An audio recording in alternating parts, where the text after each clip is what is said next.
ಗಾಯ ಹೇಗಿದೆ? ಗಾಯ ಮಾಯ. ಏನು ಆಟ ಆಡ್ತಿದ್ಯಾ? ಎಷ್ಟು ದೊಡ್ಡ ಗಾಯ ಆಗಿದೆ? ನನ್ನ ಕೈಗೆ ಏನೂ ಆಗಿಲ್ಲ ಅಂತನ್ನಲ್ಲ. ಏನು ಹೀಗೆ ಹೇಳ್ತಿದ್ಯಾ? ನೋಡಲಿ.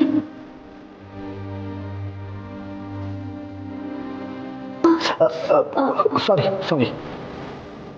ಇಷ್ಟು ದೊಡ್ಡ ಬ್ಯಾಂಡೇಜ್ ಕಟ್ಕೊಂಡು ಊಟ ಹೇಗೆ ಮಾಡ್ತೀಯಾ? ಅಲ್ವಾ? ತಗೋ. ಬೇಡ ಮಾಡ್ತಿದ್ಯಾ ಅಲ್ವಾ? ತಗೋ.